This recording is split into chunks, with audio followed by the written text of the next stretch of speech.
Hello friends, welcome to our YouTube channel Voice and Idea, and today we are going to discuss chapter 5 When People Rebel 1857 and After NCERT Class 8 History। तो चलिए शुरू करते हैं। Introduction 1857 First Large Scale Rebellions Against British East India Company।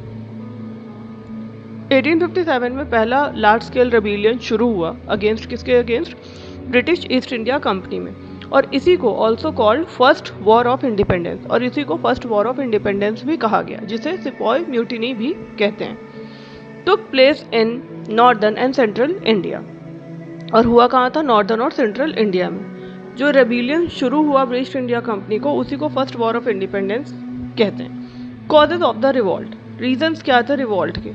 ए political causes. Political causes क्या था? जो British annexation policies, पहले भी डिस्कस किया गया है कि ब्रिटिश ऐसी पॉलिसीज ही बनाते थे जिसमें फ़ायदा जो था एट लास्ट उनका ही होता था। वो ऐसी पॉलिसीज बनाते थे जिसमें आपको तो फ़ायदा बहुत कम ही है, उनको ही ज़्यादा होता था। जैसे doctrine of lapse. Doctrine of lapse में ऐसी पॉलिसी थी जिसमें ruler with no heir lost kingdom, मतलब ऐसे रूलर जिनका कोई वारिस नहीं है, जैसे जिनका कोई मेल हेयर नहीं है, कोई बेटा नहीं है, वो अपना किंगडम जो था वो खो देते थे। जैसे nawab, rajas and local ruler lost power. तो ऐसे कई लोगों ने अपनी पावर खो दी, तो इसका गुस्सा भी था उनमें, एंगर अमंग नोबिलिटी। तो ये चीज़ें उन्होंने फेस करी कि अगर कोई मेल हेयर नहीं है तो उनका किंगडम जो है वो चला गया। Be economic causes. अब इकोनॉमिक कॉजेस क्या थे? हैवी जो टैक्सेस था and land revenue on peasants. तो पीजेंट्स पे जो था वो काफ़ी हैवी टैक्स लगाया गया, और लैंड रेवेन्यू भी था। Loss of land for small farmers, जो स्मॉल फार्मर्स थे उनकी लैंड भी चली गई, ज़मीन भी चली गई। Zamindars and traders exploited peasants, और ज़मींदार जो थे और ट्रेडर्स थे उन्होंने भी एक्सप्लॉयट किया पीजेंट्स को। मतलब आप कह सकते हो कि ब्रिटिशर्स तो पीजेंट्स को एक्सप्लॉयट कर ही रहे थे, लेकिन ज़मींदार और ट्रेडर्स भी काफ़ी एक्सप्लॉयट कर रहे थे पीजेंट्स को, तो उन्हें फेस करनी पड़ी, मतलब काफ़ी सफ़र करना पड़ा चीज़ों को लेकर। सी सोशल एंड रिलीजियस कॉजेज। आप समझते हैं सोशल और रिलीजियस कॉजेज क्या थे उस टाइम पे? जो ब्रिटिश थी वो इंटरफेयर करने लग गई थी इन सोशल कस्टम्स। सोशल कस्टम्स में ब्रिटिश जो थी वो इंटरफेयर करने लग गई थी, जैसे सती, विडो रीमैरिजेस और कास्ट रूल। मतलब वो क्योंकि कंट्रोल तो उनका था ही, धीरे धीरे उन्होंने कंट्रोल करना तो शुरू कर दिया था, और कंट्रोल हो भी चुका था उन्होंने, वो हर चीज़ अपने अंडर ले रहे थे, तो इन्होंने इस पर भी इंटरफेयर करना शुरू कर दिया था। अब introduction of new rifles with cartridge greased with cow and pig fat. इन्होंने क्या किया? न्यू राइफल्स को इंट्रोड्यूस किया, कार्टेज जो कि ग्रीस होती थी with cow and pig fat. किससे ग्रीस करते थे? काउ और बिग फैट से, जो कि हर्ट करता था religious belief of Hindu and Muslim. मतलब जाहिर सी बात है, आप अगर जैसे हिंदू हैं तो वो गाय को माता मानते हैं, तो वो उनका एक बिलीफ है कि हाँ वो उनकी पूजनी है, तो वो उनका ग्रीस जो है वो काटे जैसे करते थे, तो ये उनके लिए तो सही नहीं है ना, उनका बिलीफ तो हर्ट हो रहा है। मुस्लिम के साथ भी यही था, उनका भी बिलीफ हर्ट हो रहा था, क्योंकि पिग फैट था और काऊ था, तो ये दोनों ही चीज़ें वो नहीं यूज़ करना चाहते थे। लेकिन उन्हें जो इंट्रोड्यूस किया इन्होंने, तो इसको भी उन्होंने बिलीव को हर्ट ही किया एक तरीके से, हिंदू और मुस्लिम का। फियर था that British wanted to convert Indian to Christianity, और लोगों में ये भी था क्योंकि वो ब्रिटिश जो थे वो चाहते थे कि जो लोग हैं वहाँ पर, जो हिंदू मुस्लिम है, वो कन्वर्ट करें इंडियंस टू क्रिश्चियनिटी, मतलब वो अपने रिलीजियस को छोड़कर क्रिश्चियनिटी को में कन्वर्ट हो जाए या उसको अडॉप्ट कर लें। ये भी एक था लोगों में, अब ये चीज़ फील होने लग गई थी लोगों को। Third, course of the revolt. First spark, Meerut 1857।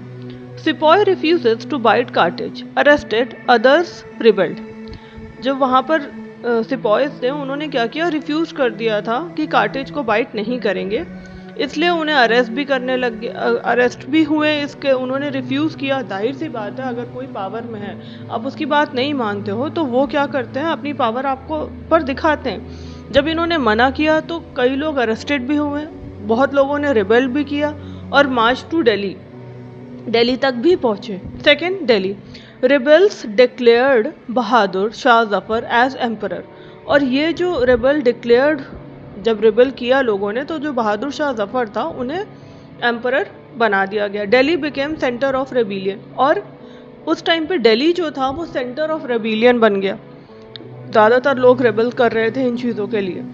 Third, other की सेंटर्स कौन से थे, आइए समझते हैं। जैसे कानपुर में Nana Sahib led rebellions, British garrison killed.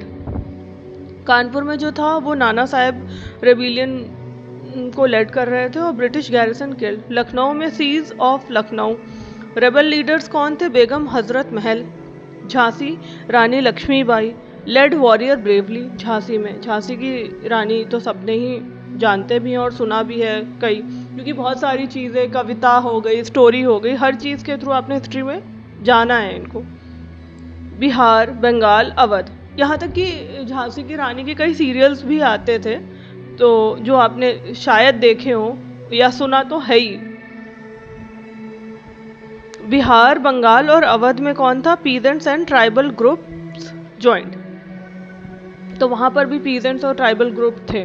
तो ऐसा नहीं है, अब आपने अगर हिस्ट्री में थोड़ा बहुत भी अब जैसे अभी से ही आपने थोड़ा बहुत भी जाना और इन सब चीज़ों के नाम कई बार आए हैं, ऐसा नहीं है कि आप बिल्कुल अनअवेयर होंगे चीज़ों से, और जिसे नहीं भी पता है तो उसे अब पता चल जाएगा। सॉरी, आई होप इतना समझ आ रहा होगा कि अब जो था वो रिवॉल्ट जो था, पहले था कि धीरे धीरे लोग सहन कर रहे थे, अब लोग रिबेल भी करने लग गए थे, क्योंकि उनका भी एक, कह सकते हो कि एक लिमिट है। जब आप लिमिट किसी चीज़ की क्रॉस होती है तो लोग भी आगे बढ़ने लग जाते हैं कि नहीं, अब हमें, उन्हें भी तो सरवाइव करना है ना। अब तो दिल्ली जो था वो अब हर जगह देख रहे हैं आप, दिल्ली में भी सेंटर ऑफ रेबिलियन बन गया और अदर की सेंटर्स भी शुरू हो गए, जहाँ पर लोग जो लीडर बन रहे थे और रेबेल कर रहे थे चीज़ों को। Fourth, suppression by British. जो ब्रिटिश थे यूज कर रहे थे reinforcement from Britain's and loyal Indian troops. तो जो ब्रिटिश थे वो भी नहीं चाहते थे कि कोई भी, चाहता है क्या कि उसकी पावर जाए, कोई नहीं चाहता। तो ऐसे ब्रिटिश भी नहीं चाहते थे कि जो उन्होंने इतना कंट्रोल किया हुआ है वो मतलब उनका कंट्रोल चला जाए। तो ब्रिटेन से तो उनको पावर मिलती ही थी, उनका इन्फोर्समेंट, सारी पॉलिसीज और चीज़ें, उनको भी तो अच्छा से अच्छी वहाँ से आर्मी और सारी चीज़ें फैसिलिटी प्रोवाइड होती हैं। तो लॉयल जो इंडियन ट्रूप्स थे उनको वो चाहते थे कि इंडियंस जो हैं वो उनके कंट्रोल में रहें। दिल्ली रिकैप्चर्ड इन 1857 एंड 1858, और फिर दिल्ली जो था फिर से रिकैप्चर्ड किया गया 1857 से 1858 में। रानी लक्ष्मीबाई, तात्या तोप एंड अदर लीडर्स किल्ड और कैप्चर्ड। और जो रानी लक्ष्मीबाई थी, तात्या तोप थे, और भी बहुत सारे लीडर्स जो थे वो मारे गए या फिर कुछ कैप्चर्ड। भाई जो लड़े, उन्होंने कहा कि नहीं, हम जो लड़ाई कर रहे थे तो उन्होंने अपनी पूरी कोशिश करी, और जब तो कुछ जो मर गए और कुछ जो उनको कैप्चर कर लिया गया था। Aftermath of the revolt, end of East India Company 1858, British crown took direct control of India. और जब ये रिवॉल्ट्स वगैरह ख़त्म हुए, जब इन्होंने लड़ाई कर ली, पूरा लोग मारे गए और कैप्चर कर लिए गए, तो एंड हो गया ईस्ट इंडिया कंपनी का 1858 में।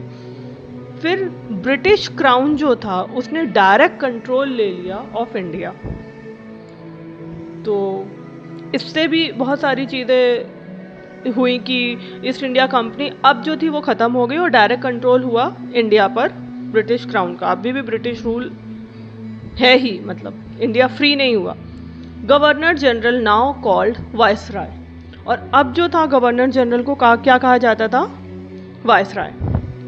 Third, policies tried to win loyalty of princes. कह सकते हो promise them titles and estates. और उस टाइम पे क्या हुआ, लॉयल्टी कोशिश करी उन्होंने और ये हुआ कि टाइटल्स देंगे और एस्टेट्स देंगे।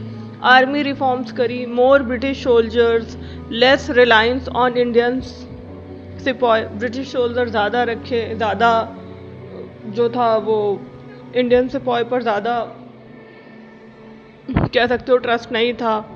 तो क्योंकि उन्हें अब एक बार तो रिवॉल्ट शुरू ही हो चुके थे, तो इसमें इनको ये भी लगता था कि ब्रिटिश को ही ज़्यादा से ज़्यादा हर जगह रहना चाहिए ताकि उनके हाथ में ही कंट्रोल रहे। एडमिनिस्ट्रेटिव भी चेंज हुए, रीऑर्गेनाइज्ड रेवेन्यू कलेक्टेशन एंड लॉज। दोबारा से रेवेन्यू कलेक्शन और लॉज को रीऑर्गेनाइज किया गया। इम्पैक्ट क्या हुआ इससे, राइज ऑफ नेशनल कॉन्शियसनेस।